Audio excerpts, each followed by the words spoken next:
we need to talk because there's something that's been going on with Squad and it's taken me by complete surprise. I don't know about you, but with the release of V9.0 and the Unreal Engine 5 update, I was under the impression that Squad was just going to blow up.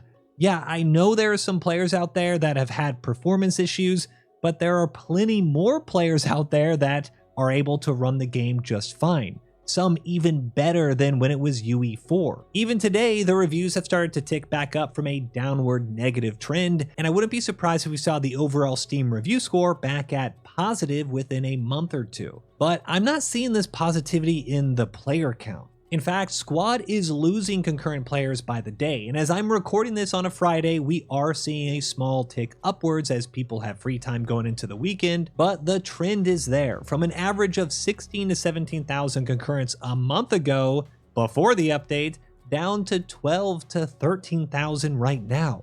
We haven't seen numbers this low since 2023. Now, I'm sure there's going to be people out there that are screaming at the screen saying, of course numbers are down. Nobody wants to play UE5 slop, and Squad is now UE5 slop. But I'm going to disagree with that and instead propose another idea. What if people are just playing something else? Now, I'm not saying all Squad players are going to other milsim games like Armor Reforger, since even their numbers are down, but over the past year, there's actually been very little to get excited about when it comes to Squad. Think back for yourself. Over the past year, 2025, what have you been excited about when it comes to playing Squad? I'll wait.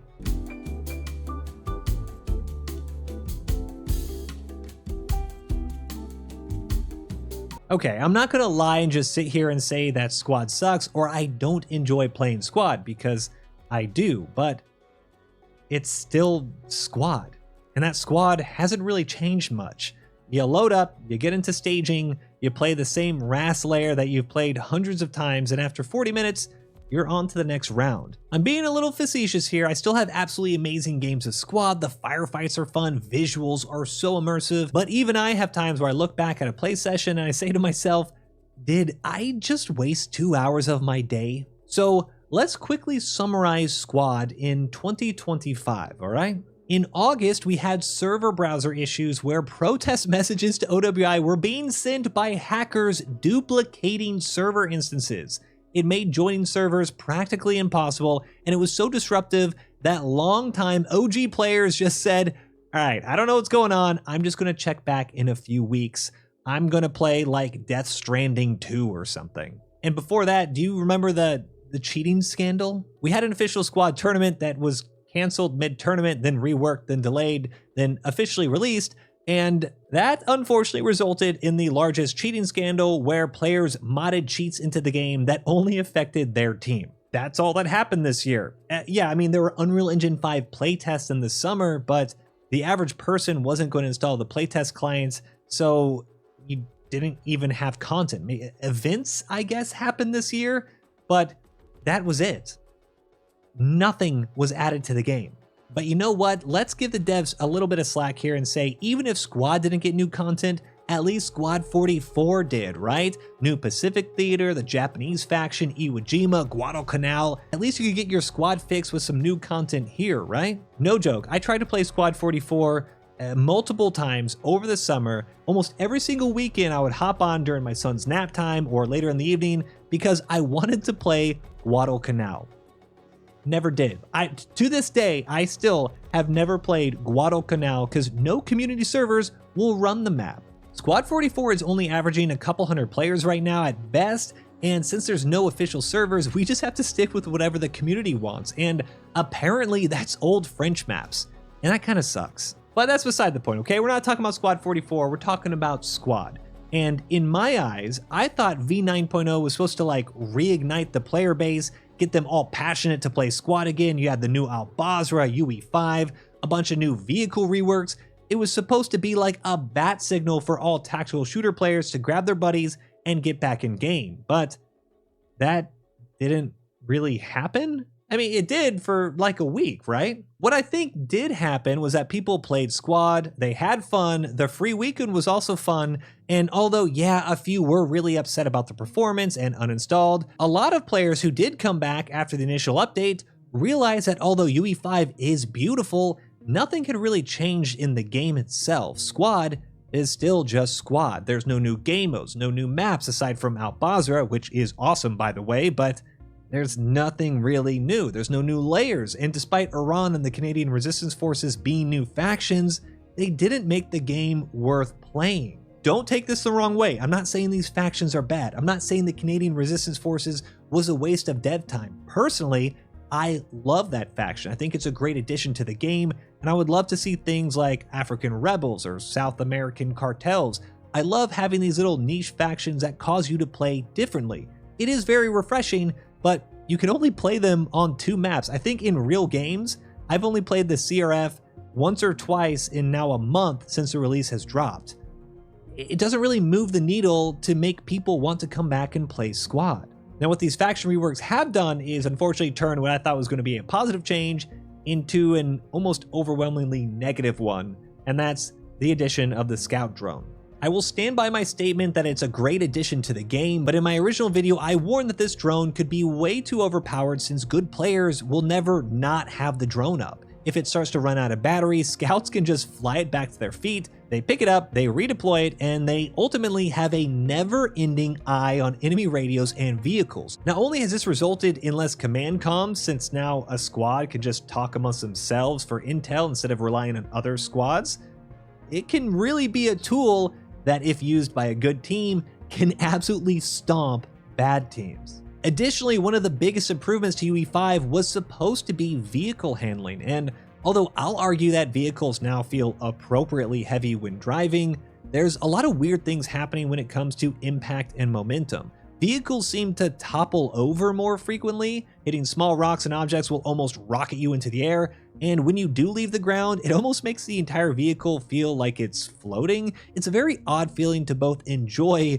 and also absolutely hate driving vehicles at the same time. In fact, I've seen plenty of vehicle engagements or infantry ambushes that are decided not on player skill, but because someone accidentally flipped upside down. Good vehicle players can handle deadlier infantry, like if shouldering weapons is quicker and there's less sway for AT players, we can deal with that. But you can't deal with deadlier infantry and also having to fight the environment from just flipping you over randomly. And this brings us to helicopters, and have you noticed that a lot of your pilots have just kind of disappeared? Not only have a lot of helicopter timers been adjusted over the past year, which has delayed spawns and restricted the amount of helicopters on each map, but I'm still trying to figure out why helicopter pilots are getting massive hitches and micro stutters while flying. It seems like no matter the hardware, no matter the ping, no matter the server, no matter the settings, pilots are getting these stutters that are causing massive issues when flying. Something in Squad's code actually causes momentum to either reset or increase after this hitch, meaning that if a pilot does hitch while coming in for a J-hook or landing, the momentum they had initially is completely different a millisecond later. They're no longer in control, and this hitch usually results in a speed boost that slingshots them into the ground and they crash. Not only have pilots been slowly phased out because of the spawn timers, the delays, the restricted helicopter counts, and all the maps, but now with UE5, pilots are actually being prevented from showing off their skills and helping their team. A lot of pilots that I know that have been playing for years, I don't see them anymore. They're just playing other games.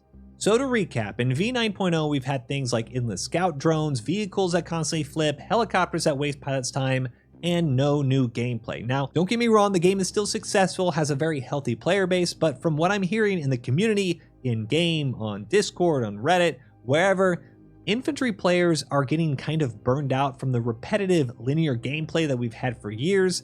Vehicle players are finding it more difficult to just enjoy driving around and being in a vehicle, and helicopter players, they're not even really playing Squad whenever they're in a server, they're just sitting on the helipad. These players aren't not playing Squad because they don't like Squad, it's just such a hassle to play this game that doesn't seem to respect their time, especially when it comes to vehicles. Imagine waiting 10 minutes for a helicopter, you fly it for 10 minutes, and then when you do finally have a chance to hot drop a squad or do a gun run, the game hitches and you explode. You don't just die, but now you have to wait 10 more minutes for a helicopter, your entire team is trolling you, and that might even be a turning point where your team will then go on to lose through no real fault of your own.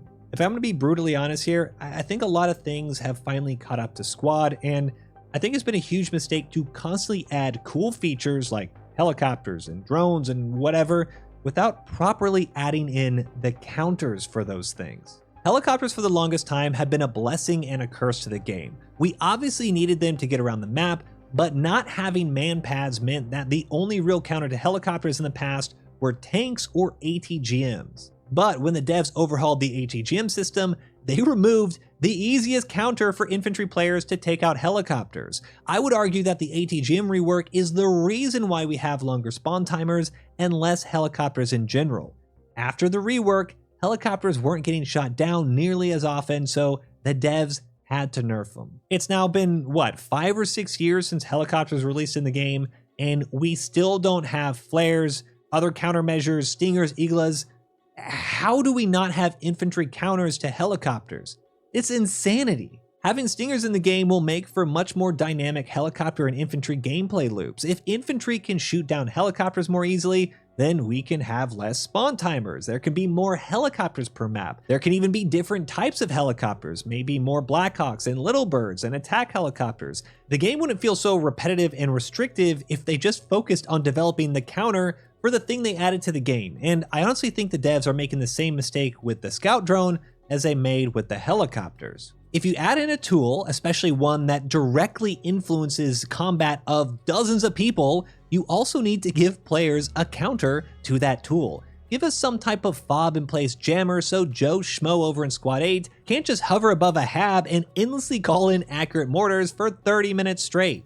Not only do we need better gameplay systems and weapon counters, but we also need better map layer randomization, and we need better game modes. Territory control, destruction, insurgency, they have been more or less left out to rot, and I think we're getting to the point where people are looking at Battlefield 6's modding tools and thinking to themselves, what if we just modded that game to be like Squad? I would honestly be surprised if we didn't see some type of Project Reality resurgence in Portal. I'm not saying Squad is dead, I'm not even saying Squad is dying, and personally I think the gunplay in Squad is some of the best it's been in years, and with the UE5 update, the graphics, the cinematic effects, personally for me the performance, it is all amazing. But what I am saying is that Squad has been played like Squad without many changes for now a decade.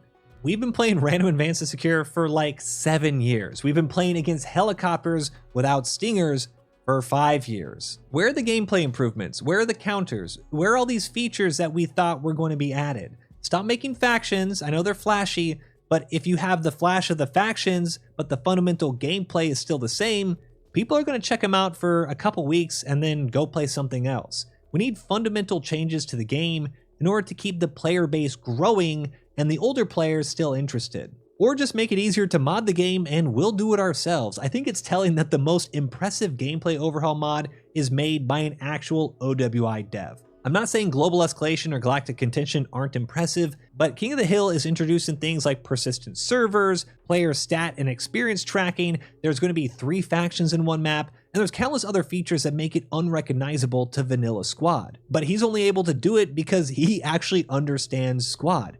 Squad's modding scene has no documentation. If you compare it to something like Reforger, Bohemian goes above and beyond in their documentation, their wiki pages, their YouTube videos. They want to make sure that players can mod their game and keep creating content for it. That doesn't happen in Squad, and I think the community is suffering for it. And prove me wrong, I know there's some of you guys out there right now watching this video, you have Squad installed on Steam, it's collecting dust, or maybe it's uninstalled. You haven't installed it in a while because you're waiting for territory control to be overhauled or insurgency to be completely reworked. You're waiting for a gameplay change that will bring you back to Squad, because if you log on and go to your favorite server and you play US versus Russia on Mutaha Ras V1 one more time, you're gonna go insane. The gameplay is fun. Firefights are fun. Vehicles can be fun, but it's repetitive. And unfortunately, a lot of the times, if you've played for thousands of hours, it's kind of hard to get back in and get excited to play Squad. You kind of see through the effects and the cinematic moments, and you really want fundamental gameplay change to challenge you and to have fun when you're playing video games. But what do you guys think? Am I completely off base here? Am I preaching to the choir? Let me know down in the comments below. And Hopefully we'll get an update soon. New game mode, new something. We need it. Squad needs it. But that's it for me. Thank you guys. I'll see you guys in the comments. And until next time, peace.